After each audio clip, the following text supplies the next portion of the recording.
नमस्कार, मी शोभा जाधव. आज आपण पौष्टिक अशी रेसिपी बनवणार आहे आणि चटपटीत रेसिपी बनवणार आहे. तर सतत आपण वरण, भात, भाजी, चपाती असं खाऊन आपल्याला कंटाळा येतो. तर असं काहीतरी वेगळं बनवायचं आणि एखाद दिवशी आपल्याला तो मेनू चालू शकतो. तर आज मी दाखवणार आहे मुगाचे डोसे. एरवी डोसे आपण बनवतो तांदूळ आणि उडीद, ते सगळ्यांना माहितीच आहे. प्रमाण घेऊन ते पीठ वाटून ते नंतर रात्रभर यायला लागतं पीठ आणि नंतर दुसऱ्या दिवशी आपल्याला डोसे करता येतात. पण मुगाच्या डोशांचं तसं नाही आहे. मुगाचे डोसे तुम्ही रात्री रात्री भिजत घातले किंवा दिवसाही तुम्हाला संध्याकाळी वाटलं करावं असं, तर सकाळी पण तुम्ही आरामात 5-6 तास जरी मूग भिजले तरी आपण ते करू शकतो. तर आता रात्रभर मी मूग भिजत घातलेले, अख्खे मूग घ्यायचे. ही वाटी घेतलेली, ह्या वाटीने दोन वाट्या अख्खे मूग घेतलेले.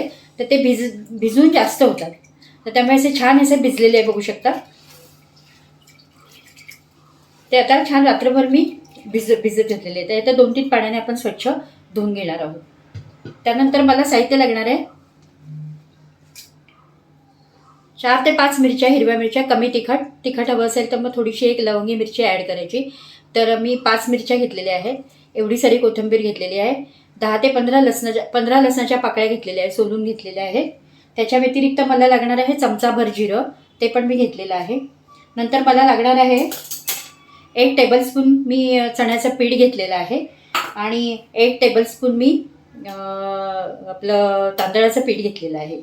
त्यानंतर मी छोटे छोटे कांदे होते माझ्याकडे, म्हणून मी 4 कांदे असे मोठे मोठे स्लाइस करून घेतलेले आहे, ते धुवून घेतलेले आहेत. आणि 1 टोमॅटो घेतला आहे, तो पण मी असा मोठा मोठा चिरून घेतला आहे, कारण का आपल्याला हे मिक्सरमध्ये एकत्र वाटून घ्यायचं आहे. तर चला मी पुढची कृती दाखवते. बघू शकता मूग मी छान 2 ते 3 पाण्याने स्वच्छ धुतलेले आहेत. तर ते आपल्याला आता वाटायचे आहे. आणि तिखटपणा तुम्ही वाढवू शकता. मिरची तुम्हाला जरा तिखट हवं असेल तर मिरची वाढवायची आहे. तर मी 2-3 मिरच्या अजून वाढवल्या, कारण का मूग मला जरा जास्त वाटतं आहे.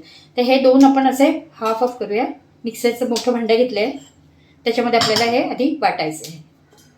बारीक छान वाटायचं आहे.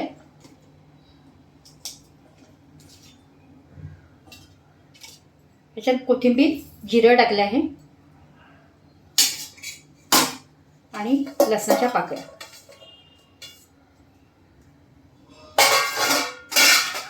आता हे मी पाणी न घालताच वाटून घेते.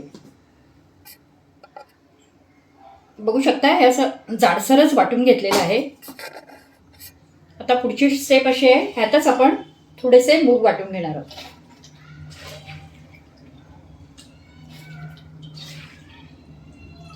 ते वाटलेलं काढायचं नाही आहे, त्यातच आपण हे थोडेसे मूग वाटून घेणार आहे, म्हणजे ते एकत्र व्हायला आपल्याला प्रॉब्लेम होणार नाही. तर हे आता मी बारीक छान वाटून घेते.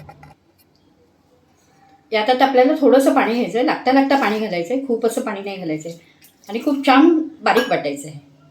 तर आता मी परत आता थोडंसं पाणी घातलेलं आहे आणि परत आता मी छान वाटून घेते. बघू शकता हे छान अगदी बारीक वाटून झालेलं आहे आणि मिक्स पण पूर्ण सगळं साहित्य आपण जे टाकलेलं आहे ते मिक्स झालेलं आहे. तर आता बाकीचे मूग आहेत ते पण मी छान वाटून घेते. आता मी हे एका पातेलीमध्ये काढून घेते.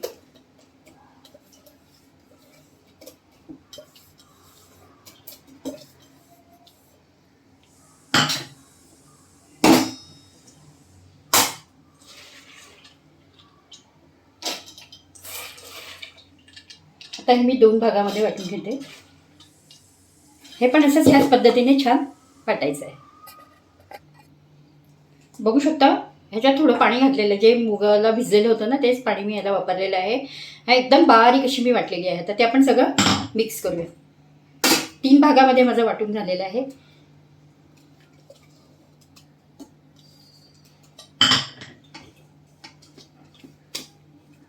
असं छान मिक्स करायचं आहे.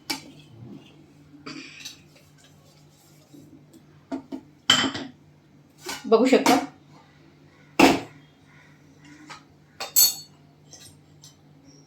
आता आपण जे कांदे घेतलेले, आता मोठे कांदे असतील तर 2च घ्या, ते खूप लहान लहान कांदे होते म्हणून मी छोटे छोटे 4 घेतले. मोठे मोठे असे तुकडे केले आणि स्वच्छ धुवून घेतले. टोमॅटो पण अख्खा धुवून घेतला आहे आणि त्याच्यानंतर असे मोठे मोठे तुकडे केले. त्याला आपल्याला एकत्र हे छान बारीक वाटून घ्यायचं आहे. तर ह्याला आता आपण प्युरी बनवणार आहोत.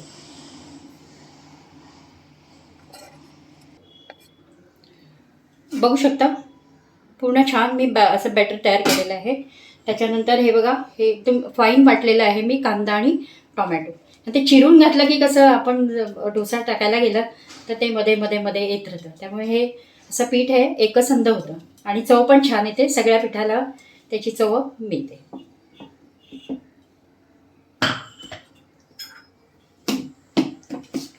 हे असं पण छान मिक्स करूया.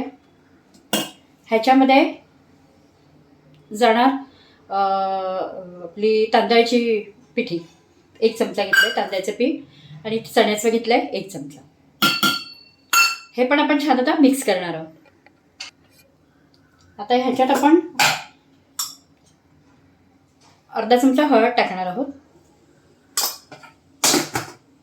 आणि हे जे मिक्सरला पाणी आहे ते आपण वाटलेलं आहे कांदा आणि टोमॅटो, ते असं आपण थोडंसं धुवून लागता पाणी घालायचं. एकदम पातळ नाही करायचं आहे, आपल्याला थोडंसं घालायचं आणि परत एकदा छान हलवायचं जेणेकरून डोसा आपल्याला टाकता आला पाहिजे.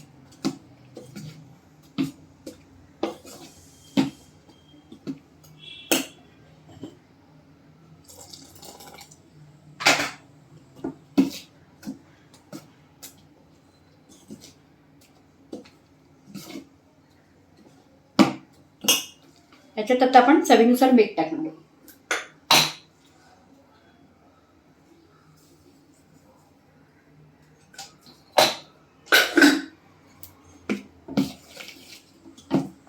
आणि हे छान पीठ असं तयार करून आपल्याला 15 ते 20 मिनिटं झाकून ठेवायचं आहे आणि त्याच्यानंतर आपण डोसे टाकणार आहोत. तर आता हे मी तयार केलेलं आहे पीठ. जसं आणखीन थोडंसं पातळ हवं असेल तर थोडंसं टाकायला हरकत नाही पाणी.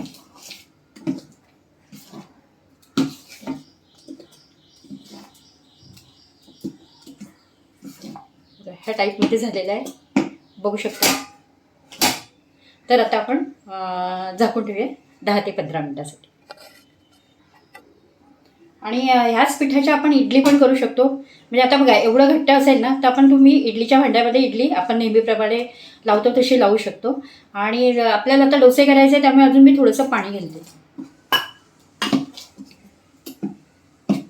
थोडंसं असं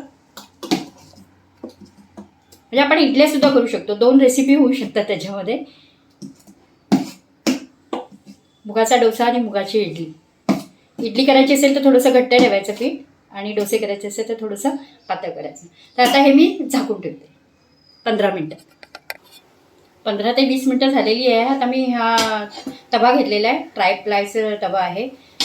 नसेल तर आपण डोसे करतो तो तवा वापरायचा आहे, म्हणजे मग खाली चिकटणार नाही.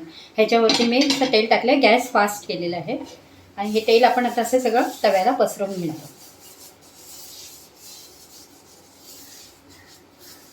बघू शकता.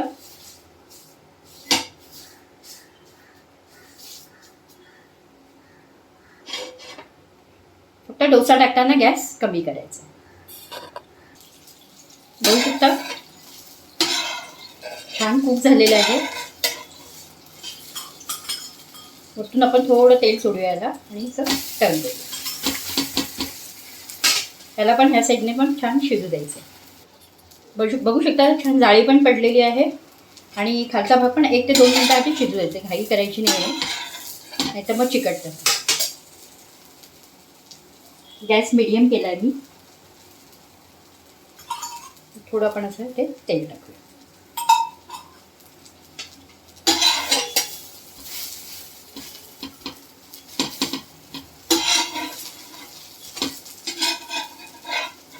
बघू शकता छान झालेलं आहे. अजून थोडा शिजू देऊया.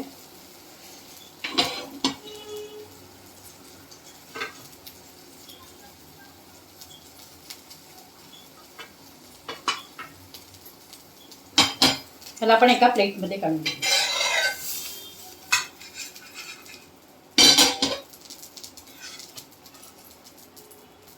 अशाच पद्धतीने आपण दुसरा डोसा टाकणार आहोत.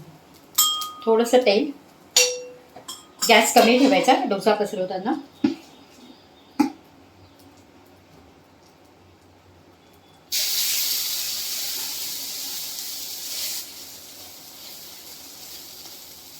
पीठ थोडं घट्टच ठेवायचं आहे, पण खूप पातळ नाही. म्हणजे जसे आपण तांदळाचे वगैरे कसे कुरकुरीत होतात तसे हे थोडेसे जाडसरच करायचे आणि ते लागतात पण छान. अशा पद्धतीने मी पसरवलं आहे. गॅस थोडा मीडियम करायचा आहे आणि वरतून असं हे झाकण ठेवायचं. 1 ते 2 मिनिटांनी वरती कुक झालं की मग आपण झाकण काढू. वरचा भाग छान शिजलेला वाटतोय, म्हणजे काचेतनं दिसून येतं ना आपल्याला. हे काढायचं आहे. साईडने थोडं तेल टाकायचं आहे. मध्ये पण थोडी जाळी पडली आहे.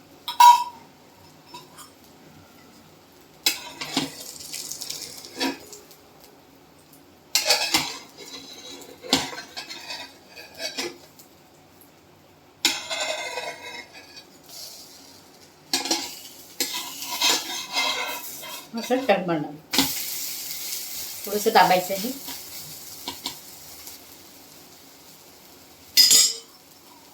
आणि ह्याला पण असं साईडनी तेल टाकायचं.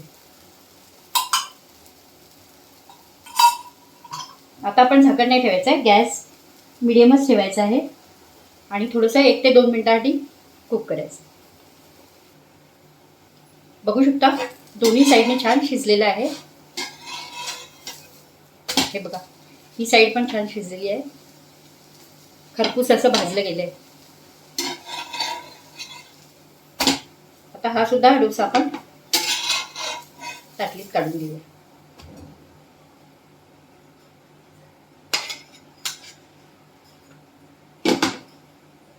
आता गॅस बंद करूया.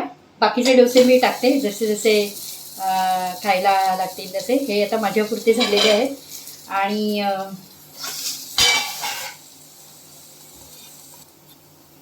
तर तयार आहेत आपले मुगाचे डोसे, पौष्टिक असे मुगाचे डोसे. आता हिवाळ्याचा ऋतू पण चाललेला आहे, म्हणजे चांगल्या पौष्टिक पौष्टिक गोष्टी खाल्ल्या तर आपल्या शरीराला सुद्धा चांगला फायदा होतो आणि नक्की करून बघा. हा डोसा सॉससोबत किंवा पुदिन्याची चटणी किंवा पुदिन्याच्या चटणीबरोबर पण छान लागते. खोबऱ्याच्या चटणीबरोबर सुद्धा हे डोसे छान लागतात आणि पचायलासुद्धा खूप हलके असतात. तर तयार आहे आपले मुगाचे डोसे. नक्की करून बघा आणि व्हिडिओ आवडल्यास लाईक करा, शेअर करा आणि सबस्क्राईब करा. धन्यवाद.